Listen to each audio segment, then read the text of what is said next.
तो जी दोस्तों देख सकते हैं कि पाठ खुलने ही वाले हैं। जय करो वीर बजरंगे। हर महादेव। बम बम बोले।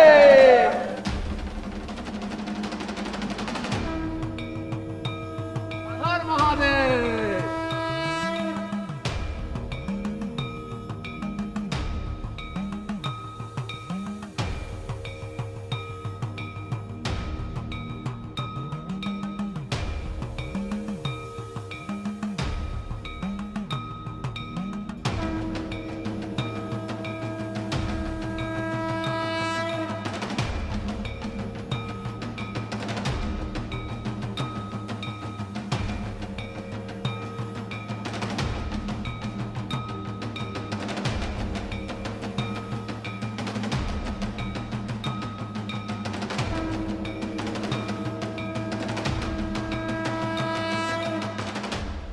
हर हर महादेव, हर हर गंगे। दोस्तों आज की इस वीडियो में हम आपको लेकर जाने वाले हैं केदार घाटी में श्री केदारनाथ ज्योतिर्लिंग के दर्शन करवाने के लिए। और इस वीडियो में हमें ज्वाइन किया है बड़े भैया ने। हर हर महादेव। दोस्तों श्री केदारनाथ धाम जी के कपाट खुलने वाले हैं और हमें बाबा जी का बुलावा आ गया है।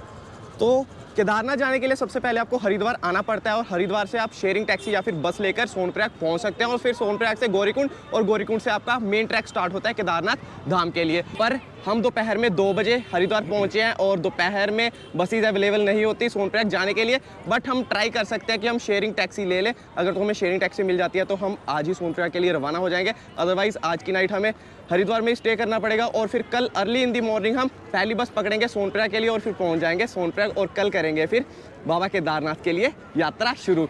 तो वीडियो ये बहुत ही ज़्यादा रोमांचक होने वाली है, तो वीडियो को लास्ट तक जरूर देखते रहिएगा। और वीडियो शुरू करने से पहले आप सभी से मेरा यही निवेदन रहेगा कि चैनल को सब्सक्राइब करिए, वीडियो लाइक शेयर कमेंट करना मत भूलिएगा और कमेंट सेक्शन में लिखिए हर हर महादेव, हर हर गंगे, जय शिव शंभू। केदारनाथ भारत के उत्तराखंड राज्य के रुद्रप्रयाग जिले में स्थित हिंदुओं का प्रसिद्ध मंदिर है। उत्तराखंड में हिमालय पर्वत की गोद में केदारनाथ मंदिर 12 ज्योतिर्लिंग में सम्मिलित होने के साथ साथ उत्तराखंड के 4 धाम और पंच केदार में से भी एक है। यहाँ की प्रतिकूल जलवायु के कारण यह मंदिर अप्रैल से नवंबर माह के मध्य में ही दर्शन के लिए खुलता है। पत्थरों से बने कत्यूरी शैली से बने इस मंदिर के बारे में कहा जाता है कि इसका निर्माण पांडवों के पौत्र महाराजा जन्मेजय ने कराया था। यहाँ स्थित स्वयंभू शिवलिंग अति प्राचीन है और आदि गुरु शंकराचार्य जी ने इस मंदिर का जीर्णोद्धार करवाया। दोस्तों केदारनाथ जाने के लिए आपको सबसे पहले हरिद्वार आना होगा। तो ये दोस्तों फाइनली हरिद्वार पहुंच गए हम, देख सकते हैं आप सभी। हरिद्वार के रेलवे स्टेशन के बाहर आपको प्राइवेट बस स्टैंड मिल जाएगा जहां से आपको सोनप्रयाग की बस मिलेगी। सोनप्रयाग जाने के लिए आपको एडवांस बुकिंग करवानी होगी। हरिद्वार रेलवे स्टेशन के बाहर आपको प्राइवेट बुकिंग के बहुत से काउंटर या फिर शॉप्स दिख जाएंगी जहां से आप अगले दिन के लिए सोनप्रयाग की एडवांस बुकिंग कर सकते हैं। तो ये दोस्तों यहाँ पे आकर पता लग रहा है कि जो बस की बुकिंग्स है वो अप्रोक्सीमेट 1 या 2 मई तक फुल चल रही है। हमें मॉर्निंग के लिए बस में केबिन की सीट्स मिल रही है। मैं आपको बता दूं कि आप अगर बुकिंग करवाने आना चाहो तो ये देख सकते हैं सामने है TGMOC limited, Tehri Garhwal Motors owner corporation limited. तो अगर आप अपनी बुकिंग करवाना चाहें, ये जो TGMOC प्राइवेट लिमिटेड है इनकी प्राइवेट बसेस चलती है और इनकी आप बुकिंग पेटीएम या रेड बस से भी करवा सकते हो। और इनका जो टिकट का प्राइस है वो है 800 रुपीज हरिद्वार से सोनप्रयाग के लिए। लेकिन दोस्तों एक और ऑफिस है, ये देख सकते हैं GMOU लिमिटेड। अगर आप अपनी बुकिंग करवाना चाहो तो आप यहाँ से भी करवा सकते हैं। इनका जो टिकट का प्राइस है हरिद्वार से सोनप्रयाग के लिए वो है 550 रुपए। बट इनकी जो बसेज है वो ऑलमोस्ट फुल चल रही है। और आपको बता देना चाहता हूँ हम आज ही निकल रहे हैं सोनप्रयाग की तरफ। हमें शेयरिंग टेम्पो ट्रैवलर मिल गया जिसमें हमने फेयर दिया है वो है 1100 रुपीज। हमें on the spot sharing tempo traveller की सुविधा मिल गई जिसमें हमने पर हेड 1100 रुपए दिए और चल दिए सोनप्रयाग की तरफ। हरिद्वार से सोनप्रयाग का सफर बहुत ही सुंदर है। सफर करते हुए हम शाम के 8 बजे पहुंचते हैं देवप्रयाग, जहां का दृश्य देखते ही बनता है। देवप्रयाग ही गंगा जी का उद्गम स्थल है, जहां पर गौमुख से आ रही भागीरथी जी और सतोपंथ से आ रही अलकनंदा जी के संगम से बनती है मां गंगा। देवप्रयाग पंच प्रयागों में से भी एक है। यहाँ पर मां गंगा जी का आशीर्वाद लेकर हम फिर से बढ़ दिए सोनप्रयाग की तरफ। बोलिए गंगा मैया की जय। हर हर महादेव। तो जी दोस्तों 1:10 हो गए हैं और इस समय हम पहुंच गया सोनप्रयाग में। देख सकते हैं ये है सोनप्रयाग की मेन पार्किंग। सामने गाड़ियां शाड़ियां सब लगी हुई है, फुल पड़ी है एकदम पार्किंग। इधर हमारे साथ भाई साहब। हर महादेव दोस्तों। सोनप्रयाग पहुंचकर सबसे पहले आप रहने का प्रबंध कीजिए। सोनप्रयाग में रहने के लिए आपको रूम 2000 से 3000 में मिल जाएगा, या फिर आप शेयरिंग डोरमेट्री भी ले सकते हैं, जिसमें आपको प्रति व्यक्ति 300 से 500 रुपए का शुल्क देना होगा। अगर आपके रहने का प्रबंध सोनप्रयाग में ना हो पाए तो आप गौरीकुंड भी रुक सकते हैं, लेकिन गौरीकुंड में आपको कमरे थोड़े महंगे मिलेंगे। और दोस्तों, गौरीकुंड ही केदारनाथ यात्रा का बेस कैंप है, जहाँ से आपकी यात्रा शुरू होती है। हमने अपना नाइट स्टे सोनप्रयाग में लिया और हमें रूम 2000 में मिला। हमें इस समय ये रूम मिल गया, देख सकते हैं आप। ये छोटा सा रूम है, अटैच वॉशरूम भी है, देख सकते हैं आप सभी। और इसका हमने 2000 रुपीज़ चार्ज दिया है। वेरी गुड मॉर्निंग दोस्तों, सोनप्रयाग में आप सभी का स्वागत है। मॉर्निंग के 6 बज गए आपको बता दें, और यहाँ पे लाइंस लगनी स्टार्ट हो गई हैं। चेकिंग चल रही है जी रजिस्ट्रेशन की, और फिर चेकिंग करने के बाद आप गौरीकुंड के लिए गाड़ी ले सकते हैं। देख सकते हैं जी कितनी बड़ी लाइन लगी हुई है। मॉर्निंग से ही तकरीबन समझ लीजिए 4:30 बजे से लाइन चल रही है। हमने तो प्लान बनाया था कि हम 6 सवा 6 तक निकलेंगे, तो उस अकॉर्डिंग हम चल रहे हैं। हाफ आवर में हमारी भी टर्न आ जाएगी, और चेकिंग करवाने के बाद हम बढ़ जाएंगे आगे की तरफ। अगर आप मेरी तरह सोनप्रयाग में रुक रहे हैं तो सुबह जल्दी उठकर आप गौरीकुंड के लिए रवाना हो जाए, क्योंकि 5 बजे के बाद गौरीकुंड जाने के लिए शेयरिंग टैक्सी की लाइन इतनी लंबी हो जाती है कि आपको तकरीबन 1.5 से 2 घंटे लाइन में भी लगना पड़ सकता है। सोनप्रयाग से गौरीकुंड जाने के लिए आपको शेयरिंग टैक्सी या फिर शटल सर्विस की सुविधा मिलेगी, जिसमें आपको 50 रुपए प्रति व्यक्ति शुल्क देना होगा। ओम नमः पार्वती पते, हर हर महादेव, जय शिव शंभो। आप गौरीकुंड पहुंचकर सबसे पहले गौरीकुंड में स्नान करें और फिर गोरा मैया का आशीर्वाद लेकर आप अपनी यात्रा शुरू करें। तो ये दोस्तों फाइनली पहुंच गए हैं गौरीकुंड। देख सकते हैं आप सभी, भंडारा आ गया, देख सकते हैं सारे श्रद्धालु यहाँ पे भंडारा ग्रहण करते हुए। तो देख सकते हैं इस समय हम कुंड के पास पहुंच गए हैं, गौरीकुंड के पास, जो कि पवित्र कुंड है, जहाँ पे यात्रा शुरू करने से पहले अपना स्नान करके यहाँ से निकलना चाहिए। तो हम भी बस स्नान करने आ गए, और स्नान करने के बाद अपनी यात्रा शुरू करेंगे। और देख सकते हैं आसपास सारे श्रद्धालु हैं, जो कि यहाँ पे स्नान करने के बाद प्रस्थान करेंगे केदार बाबा जी की यात्रा की तरफ। गौरी माई मंदिर परिसर। तो जब भी आप श्री केदारनाथ जी की यात्रा शुरू करने लगते हो तो गोरा मैया का आशीर्वाद लेके ही यात्रा शुरू किया कीजिए। कमेंट सेक्शन में लिख दीजिए गोरा मैया की जय। तो ये दोस्तों फाइनली 9:30 हो गया, और हमने अपनी यात्रा शुरू कर दिया केदारनाथ के लिए। और यात्रा शुरू करने से पहले एक जयकारा लगाते हैं जल्दी से।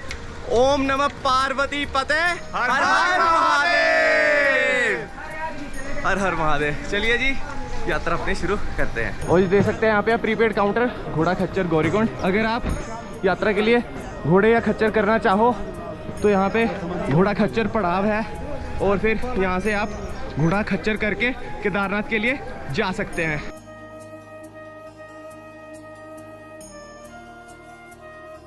ज़्यादातर यात्रा तो early in the morning already निकल गई है। और एक चीज़ का ध्यान रखिएगा कि यात्रा रूट पे आप घोड़ों से बचकर चलिए, घोड़ों खच्चरों से, क्योंकि ये देख सकते हैं सारा रूट ऑक्यूपाई करके चलते हैं, तो थोड़ी सी दिक्कत आ सकती है चलने में। और जितना कम हो सके उतना कम लगेज लेके अपनी यात्रा करें। हमेशा ट्राई किया कीजिए कि आप जब भी अपनी यात्रा शुरू कर रहे हैं अर्ली इन दी मॉर्निंग अपनी यात्रा शुरू कीजिए। और आपको बताना चाहता हूँ, सबसे पहला पड़ाव आएगा जंगल चट्टी, और जंगल चट्टी गौरीकुंड से 4 किलोमीटर दूर है, और हमने अभी तक का सफ़र 1.5 किलोमीटर तय कर लिया है, और जंगल चट्टी अब 2.5 किलोमीटर बाकी है। जो हमें व्यू दिख रहे हैं, व्यू बहुत ज़्यादा मनमोहक है।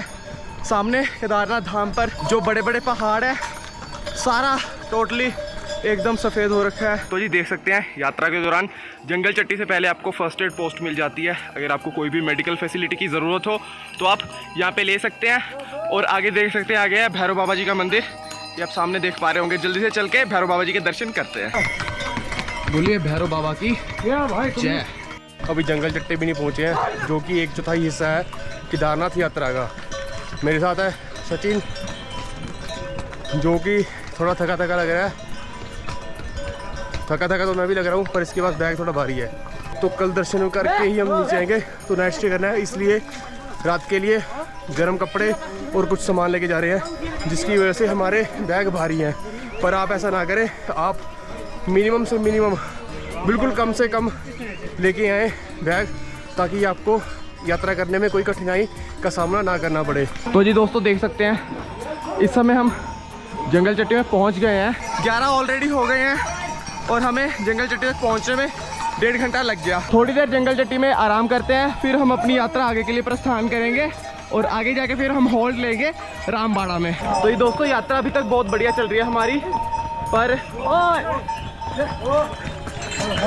पर अगर बात करें तो मौसम अनएक्सपेक्टेड है।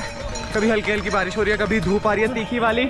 और हमने सोचा था कि हमने जब यात्रा शुरू की थी तो हम थोड़ी तेज़ स्पीड करके डोली को कैच कर लेंगे और डोली के साथ ही आगे बढ़ेंगे, बट यार वो लोकल बंदे होते हैं, उनकी तो स्पीड ही बहुत ज़्यादा है। अभी हमें पता चला है कि डोली केदारनाथ बाबा जी के धाम पर पहुंचने वाली है, केवल 4 किलोमीटर दूर है गया और हमारा तो अभी 4 कवर हुआ है।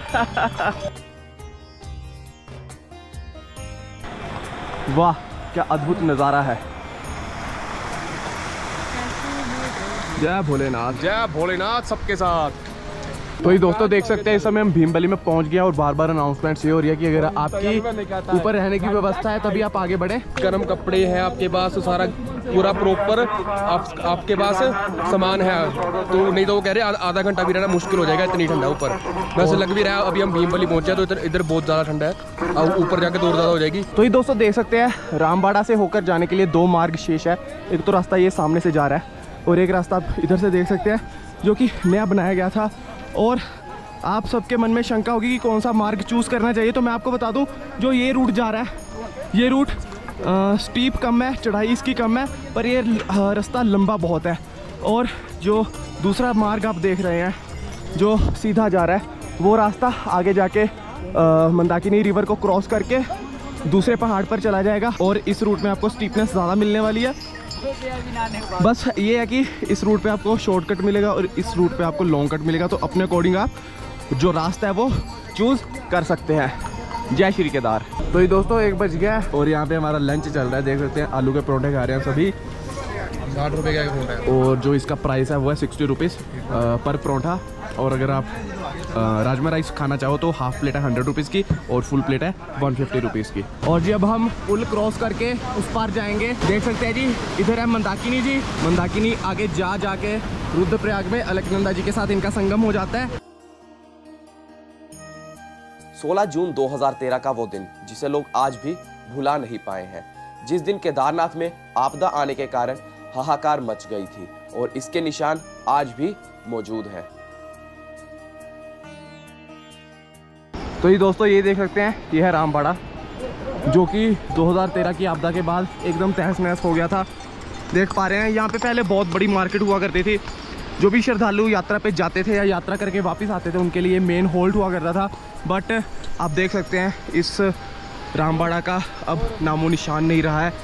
और अभी भी जो त्रासदी आई थी उसके निशान अभी भी मौजूद है रूट पे। पहले रूट इस साइड से होके जाता था, अब ये नया बनाया गया है। ये जो आप रूट देख रहे हैं ये सारा नया बनाया गया है और अब हम आगे बढ़ रहे हैं।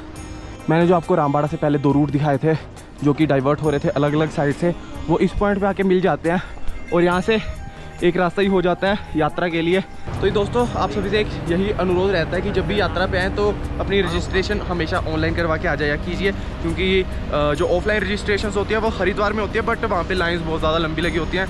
तो बेटर है कि आप ऑनलाइन करवा के आएँ।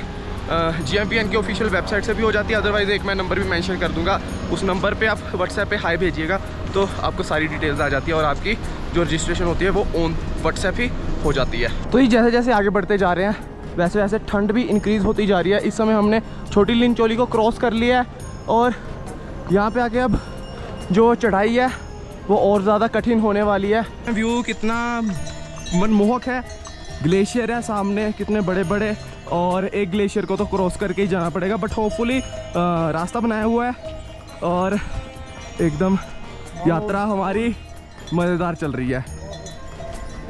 हर हर महादेव। वो देखिए श्रद्धालु ग्लेशियर के ऊपर चढ़े हुए हैं एंजॉयमेंट के लिए।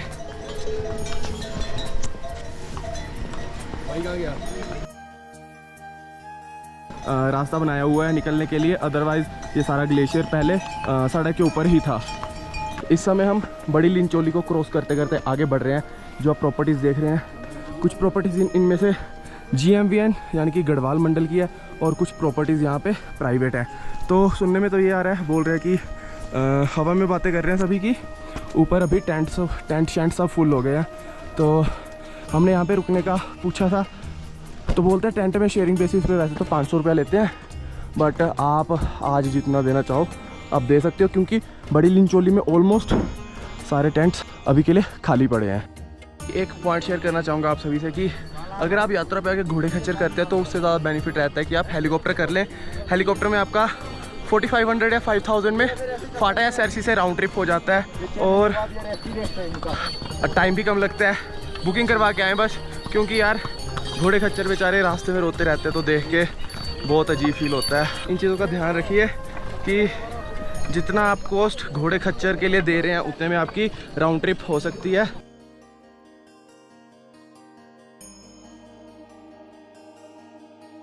और जी आप यहाँ से घाटी का बहुत ही खूबसूरत नज़ारा देख पा रहे होंगे, साथ में अपने हरियाणा वाले मित्र प्यारे। कैसे हो? हेलो, हाय। और अब प्रॉपर हमें देख सकते हैं बर्फ से होकर निकलना पड़ेगा।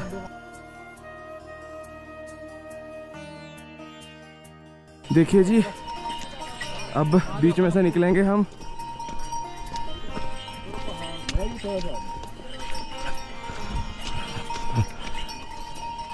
और ये नीचे भी सारी बर्फ है जिस पे हम चल के जा रहे हैं।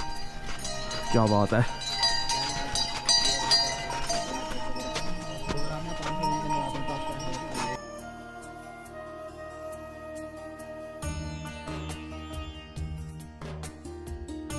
देख सकते हैं जी कितना बड़ा ग्लेशियर जमा हुआ है यहाँ पे, फ्रीजिंग कोल्ड है और इस ग्लेशियर के बीच में से ही आने का रास्ता निकालना है और आसपास तकरीबन कम से कम 15 फीट बर्फ़ है जिसके बीच में से हम निकल के आए हैं। ये सीज़न ही ऐसा है कि अगर आप इस सीज़न में यात्रा पे आते हैं तो आपको ये इतने सारे ग्लेशियर्स, इतनी सारी बर्फ़ देखना ये लाजमी है। बाकी अगर आप इसके 1-1.5-2 महीने बाद आओगे तो ये जो ऑन दी रूट बर्फ़ है, ग्लेशियर है, ये सारे ऑलरेडी मेल्ट हो जाते हैं एंड फिर आपको जो बर्फ़ देखने को मिलती है वो सिर्फ ऊपर वाले पहाड़ों पे देखने को मिलती है। तो जी दोस्तों, ये आप रास्ते में जितने भी ग्लेशियर्स देख रहे हैं, ये ग्लेशियर हो गया, वो आगे ग्लेशियर है, काफ़ी सारे ग्लेशियर्स पीछे भी थे। तो इन ग्लेशियर्स के पास SDRF की टीम तैनात है ताकि किसी भी यात्री को कोई भी प्रॉब्लम ना आ सके। सामने आप देख पा रहे होंगे, सामने भी SDRF के जवान खड़े हैं और हर एक ग्लेशियर के पास आपको SDRF की टीम मिल जाएगी। जय श्री केदार दोस्तों, इस समय हम घोड़ा पड़ाव पे पहुंच गए हैं, देख सकते हैं आप सभी। और अगर समय की बात करें तो पूरे 5 बज गए हैं। आसपास का एक बार माहौल देख लीजिए, सीनरी देख लीजिए एक बार आसपास की, और ठंड बहुत ज़्यादा है। सबसे पहले अपने रहने का जुगाड़ करते हैं। केदारनाथ के आसपास मंदिर परिसर के या बेस कैंप में हमें जहाँ पे भी कुछ स्टे का ऑप्शन मिलेगा तो हम वहाँ पे आज स्टे कर लेंगे और फिर स्टे ढूंढने के बाद आपसे कनेक्ट करते हैं। दोस्तों, हमने केदारनाथ पहुंचकर शेयरिंग टेंट लिया जिसमें हमने 500 रुपये प्रति व्यक्ति शुल्क दिया। इस वर्ष केदारनाथ यात्रा करने वाले श्रद्धालुओं के लिए किराए में बढ़ोतरी की गई है। सोनप्रयाग से बेस कैंप तक घोड़े खच्चर से जाने के लिए यात्रियों को 3000 रुपये का शुल्क देना होगा। गौरीकुंड से केदारनाथ तक पिट्ठू सेवा का 8000 रुपये शुल्क निर्धारित हुआ है। तो जी दोस्तों, सबसे पहले आप दर्शन कीजिए भोले बाबा जी के इस पवित्र मंदिर के। और आपको बता दूं कि मंदिर के आसपास शाम से ही प्रोग्राम चल रहा था और इस समय श्रद्धालु इधर एंजॉय करते हुए ढोल और नगाड़े बजाए जा रहे हैं, क्योंकि कल कपाट खुलने वाले हैं। ये ताज़ा अपडेट है, देख पा रहे होंगे आप सभी।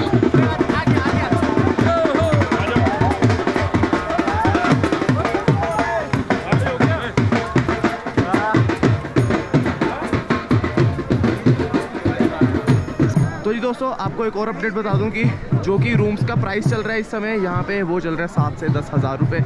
तो हमने शेयरिंग टेंट ले लिया है जिसमें हमें 500 रुपये देने पड़े हैं। और शेयरिंग टेंट शेयरिंग बेसिस पे बढ़िया रहता है यार, आराम से एक रात निकालनी होती है, आराम से सो सकते हैं। और जो बाबा केदार का मंदिर है वो बहुत ही ज़्यादा खूबसूरत लग रहा है और बहुत ही ज़्यादा पॉजिटिव वाइब्स आ रही है। सभी श्रद्धालुओं में हर्षोल्लास है और सारे श्रद्धालु भोले बाबा का नाम लेते लेते बस इंतज़ार कर रहे हैं कि जल्दी से सुबह हो, 25 अप्रैल आए और कपाट खुल जाए श्री केदारनाथ धाम के। जो केदार बाबा की पंचमुखी डोली है वो ऑलरेडी यहाँ पे पहुँच गई है और बस इसी के साथ कल कपाट ओपन कर दिए जाएंगे, देख सकते हैं जी आप सभी। और जी अगर मौसम की बात करें तो आप देख सकते हैं कितनी बर्फ़ ऑलरेडी यहाँ पे पड़ी हुई है। तो समझ लीजिए इवनिंग या रात होते ही जो टेम्परेचर है वो ऑलरेडी माइनस में चला जाता है।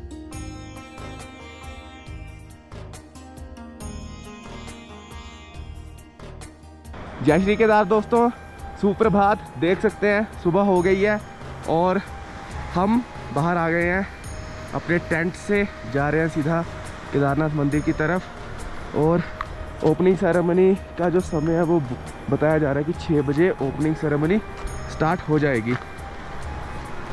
अभी का आप व्यू देख सकते हैं, ये आसपास देखिए कितनी ज़्यादा बर्फ़ है। रात में माइनस में टेम्परेचर था, बहुत ज़्यादा ठंड थी रात में, बट होपफुली हमने जहाँ पे टेंट लिया था वहाँ पे अब हमें 2 रजाई मिल गई थी, तो इसके कारण रात में ज़्यादा ठंड का फील नहीं हो पाया। जो दर्शनों की लाइन है वो रात में ही लगनी शुरू हो गई थी। हालांकि अभी कपाट खुले नहीं है, तो सबको कपाट खुलने का इंतज़ार है।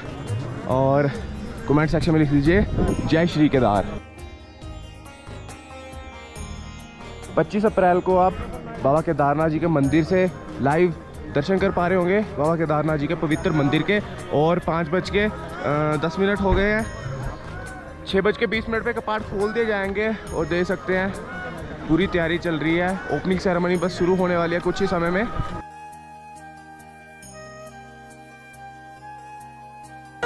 महादेव, हर हर महादेव, जय श्री केदार। तो ये दोस्तों फाइनली केदारनाथ जी के कपाट खोल दिए गए हैं, आप सभी देख पा रहे होंगे। और अभी यहाँ पे ओपनिंग सेरेमनी चलेगी केदारनाथ जी के कपाट खुलने के खुशी में। जिस घड़ी का सब श्रद्धालुओं को इंतजार था, 6 महीने बाद वो घड़ी आ गई है और बाबा केदारनाथ जी के कपाट खोल दिए गए हैं सारे श्रद्धालुओं के लिए। जय श्री केदार।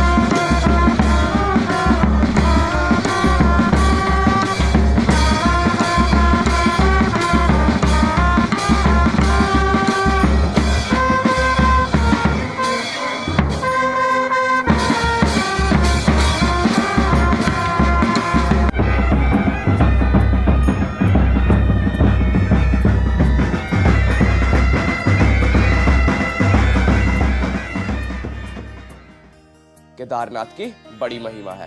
उत्तराखंड में बद्रीनाथ और केदारनाथ ये 2 प्रधान तीर्थ हैं। दोनों के दर्शनों का बड़ा ही महात्म्य है। केदारनाथ के संबंध में लिखा है कि जो व्यक्ति केदारनाथ के दर्शन किए बिना बद्रीनाथ की यात्रा करता है उसकी यात्रा निष्फल जाती है।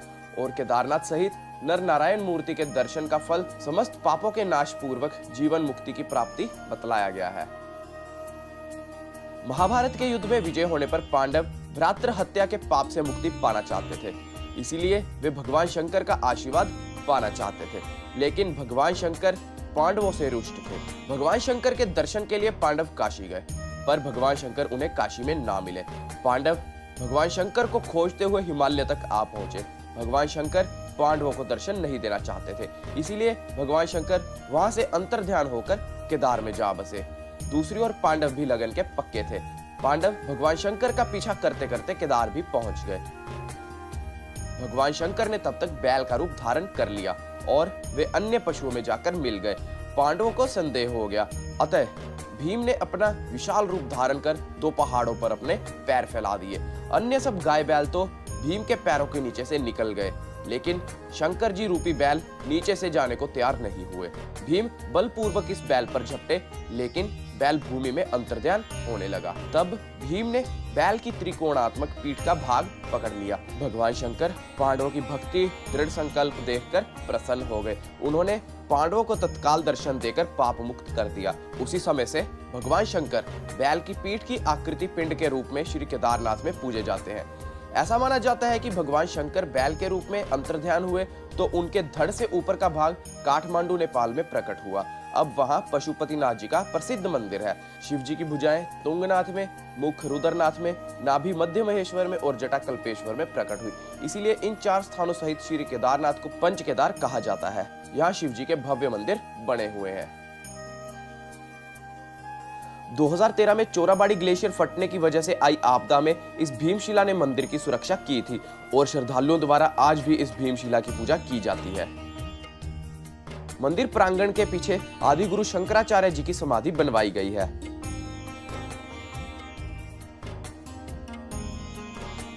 जय श्री केदार दोस्तों, दर्शन फाइनली करके आ गए हम और हमें दर्शन करने के लिए तकरीबन अगर बताएं तो 1 से 1.5 घंटा लगा है। वैसे तो लाइंस बहुत ज़्यादा लंबी है, बस ऐसा सोच लीजिए बाबा जी की कृपा हुई और इस बार मेरे को दर्शन भी बहुत बढ़िया हुए। तो दोस्तों बहुत ही बढ़िया दर्शन हुए, मुझे भी बहुत ही मनमोहक और अच्छा दृश्य था। भारत के हर कोने कोने से श्रद्धालु आए हुए हैं, बहुत ही मनमोहक नज़ारा है आसपास का केदार का। मेरा फर्स्ट टाइम है केदारनाथ में और सरियल एक्सपीरियंस है मेरा। तो आप भी आइए केदारनाथ और बाबा जी के दर्शन कीजिए। जय श्री केदार। और अब हम जा रहे हैं भैरव बाबा जी के दर्शन करने के लिए। जय श्री केदार। और बाबा केदार के दर्शन के उपरांत भैरव बाबा के दर्शन करना भी अति आवश्यक है। तो जी जय श्री केदार सबको। और देख सकते हैं इस समय हमें कौन मिल गए, प्रियंका जी मिल गए हमें। आप सब अगर केदार घाटी की वीडियोस वगैरह देखते रहते हो तो आप प्रियंका जी को और भैया को जानते ज़रूर होंगे, क्योंकि ये डेली लाइफस्टाइल ब्लॉग करते हैं, वो भी सीधा केदार घाटी से। और मिलके बहुत अच्छा लग रहा है। अब इनसे 2 शब्द पूछते हैं जी। जय श्री केदार। और आपसे मिलकर भी काफ़ी अच्छा लगा। और सबसे पहले अच्छा लगा जो आपने हेलो हाई किया, उसके बाद वीडियो शुरू की, वो सबसे अच्छा लगा। और केदार धाम में आपके दर्शन हुए और यहाँ केदारपुरी में आपसे मिलना हुआ, काफ़ी अच्छा लगा। और हम आपके जलंधर जरूर आएंगे। जरूर जी जरूर। बस अभी हम भैरव बाबा के लिए प्रस्थान कर रहे थे तो बस बीच में मिल गए, तो हमने सोचा कि क्यों ना एक छोटी सी मुलाकात हो जाए। वैसे तो वीडियोस में ही देखते हैं, अब असल में मिलके बहुत अच्छा लग रहा है। थैंक यू सो मच जी। थैंक यू सो मच आपके लिए। जय श्री केदार। जय श्री केदार। तो ये देख सकते हैं भैरव बाबा के लिए हम चढ़ाई शुरू कर रहे हैं, पर आप देखिए सारे रास्ते में बर्फ ही बर्फ है। बस धीरे धीरे करके जाना होगा और धीरे धीरे करके वापस आना होगा। जय भोलेनाथ, हर हर महादेव। व्यू देखिए जी, रास्ता देखिए, बर्फ ही बर्फ है। बस पैर जमा जमा के चलना पड़ रहा है, क्योंकि यहाँ से आप नहीं तो देख सकते हैं नीचे कहाँ पे जा रहा है फिर। तो ये देख सकते हैं ऑलमोस्ट हम पहुँचने वाले हैं। सामने भैरव बाबा जी विराजमान है, देख पा रहे होंगे आप सभी। और यहाँ से दृश्य देख लीजिए एक बार, कोहरा ही कोहरा, चारों तरफ कोहरा, चारों तरफ बर्फ और ऊंचे पहाड़, ऊंचे ऊंचे पहाड़। सही में और रास्ते में भी व्यू तो बहुत बढ़िया है, बट ये जो रास्ते में बर्फ है ना, ये जो इसके कारण मुश्किल हो रही है चढ़ने में उतरने में श्रद्धालुओं को। देख पा रहे होंगे आप सभी। तो हम भी अब धीरे धीरे चलते हैं।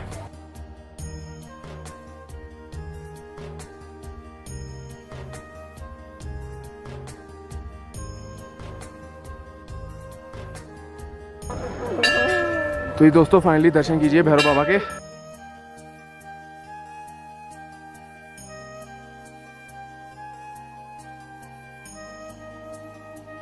तो ये दोस्तों देख सकते हैं घाटी में बादल छा गए हैं, अदरवाइज मैं आपको यहाँ से केदारनाथ मंदिर का बहुत ही खूबसूरत दृश्य दिखा सकता था। तो ये दोस्तों अब है समय यहाँ से प्रस्थान करने का। भैरव बाबा के दर्शन हमने पा लिए हैं और अब नीचे जाना बहुत कठिन होने वाला है, क्योंकि ऊपर तो जैसे तैसे करके आ गए थे क्योंकि बर्फ़ इतनी है, और नीचे जाते जाते स्लिपरी बहुत होने वाला है। तो ये देखिए भैरव बाबा की चढ़ाई से श्री केदारनाथ मंदिर को कितना खूबसूरत लग रहा है यहाँ से। और अगर देख सकते हैं इसे एरियल व्यू समझ लीजिए, एक छोटा सा एरियल व्यू। कोहरा ज़्यादा है तो आप ज़्यादा कुछ देख नहीं पा रहे होंगे, और सच में बताएं तो हालत पतली हो गई है यहाँ से निकलने में, क्योंकि स्नो बहुत ज़्यादा है। तो जी दोस्तों एक अंतिम बार इस वीडियो में आप श्री केदारनाथ मंदिर के दर्शन कर लीजिए, क्योंकि अब हम प्रस्थान करने वाले हैं सोनप्रयाग के लिए और ठंड बहुत ज़्यादा बढ़ गई है, मौसम किसी भी समय ख़राब हो सकता है। तो बस जल्दी से अब हम प्रस्थान करते हैं सोनप्रयाग की ओर। अगर टाइम की बात बताऊं तो टाइम 1 बज गया है और देखते हैं, आने में तो 8 घंटे लिए थे, जाते हुए पता नहीं कितना समय लगने वाला है हमें। बाकी अगर बात की जाए तो यार अर्ली डेज में अगर आना चाहते हो तो मेक श्योर कि आपका सारा प्रबंध होना चाहिए ऊपर, तभी आप आएँ अर्ली डेज में। क्योंकि एक तो अर्ली डेज में ऐसा भी होता है कि जो वॉशरूम्स वगैरह बनाए होते हैं सरकार के द्वारा, वो अर्ली डेज में आपको नहीं मिलेंगे। तो बहुत लिमिटेड वॉशरूम फैसिलिटी भी रहती है अर्ली डेज में, क्योंकि सारी सुविधा सेट करने में ही इनको समझ लीजिए हफ्ता 2 हफ्ते तो इजीली लग ही जाते हैं। और आपको ऑलमोस्ट जब आप ऊपर पहुंच जाते हैं तो सारे रास्ते पे बर्फ़ देखने को मिलती है एंड कमरे तो महंगे होते ही हैं, आपको ये पता ही है।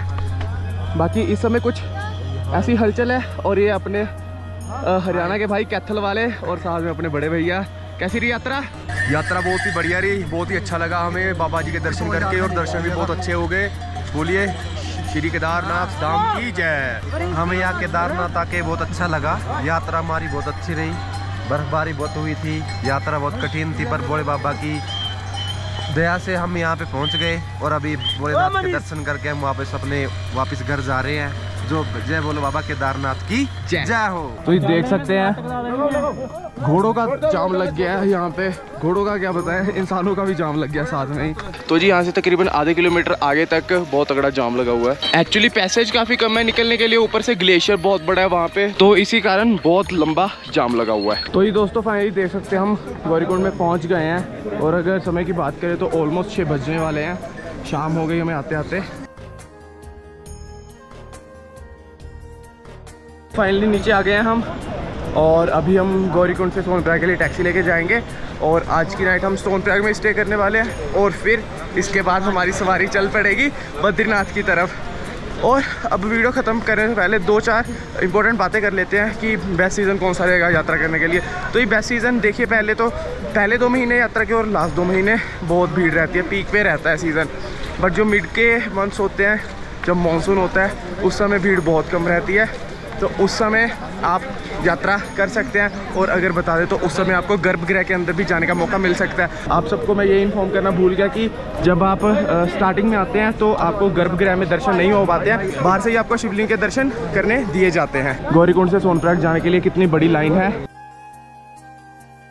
तो ये दोस्तों देख सकते हैं इस समय हम सोनप्रयाग में हैं। सोनप्रयाग में हम अप्रोक्सीमेट 7-7:15 बजे पहुँच गए थे और इस समय आप सोनप्रयाग की हलचल देख पा रहे होंगे। आज की नाइट हम सोनप्रयाग में ही स्टे करने वाले हैं, बट आपको एक करंट अपडेट दे देना चाहता हूँ कि बद्रीनाथ की बुकिंग नहीं हो पाई है हमारी। तो जी कल ऑन द स्पॉट ही सीतापुर की पार्किंग में जाके अपनी टिकट्स लेनी पड़ेंगी। मॉर्निंग में अर्ली इन द मॉर्निंग निकलना पड़ेगा हमें। और आपको बता दूँ कि हमने आज स्टे कहाँ पे लिया, तो स्टे हमने लिया कि भाई हमारे जलंधर वालों का यहाँ पे भंडारा चल रहा था, तो बस उनसे बातचीत की और हमने स्टे उनके पास ही ले लिया। और आप सोनप्रयाग की मार्केट में करंट अपडेट देख रहे हो कितनी रौनकें लगी हुई है। सारे श्रद्धालु, काफ़ी श्रद्धालु तो दर्शन करके आके सीधा हरिद्वार के लिए निकल रहे हैं। और आपको बता दूं जैसे अभी पीक सीज़न चल रहा है तो हरिद्वार की बसें सीतापुर से इवन रात में भी चल रही है। मैं अभी सीतापुर की पार्किंग से ही आया हूँ, तो वहाँ पे तकरीबन मेरे सामने ही 3 से 4 बसें ऑलरेडी हरिद्वार के लिए निकल गई थी।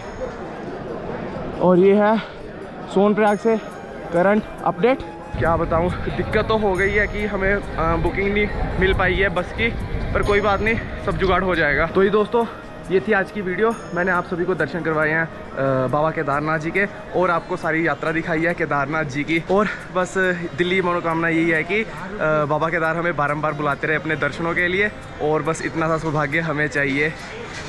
तो बस वीडियो को करते हैं यहीं पे ख़त्म। आशा करता हूँ आप सबको वीडियो बहुत ज़्यादा अच्छी लगी होगी। वीडियो अच्छी लगी हो तो लाइक कीजिए, चैनल कीजिए सब्सक्राइब, कमेंट सेक्शन में लिखिए जय श्री केदार, हर हर महादेव, ओम नमो पार्वती पते, हर हर महादेव। और हमारे सनातन धर्म का परचम हमेशा बुलंद रहे। मिलते हैं आपसे बहुत ही जल्दी बद्रीनाथ वाली वीडियो में। तब तक के लिए जय Hind, Vande Mataram, stay safe, travel मोर और बाय बाय।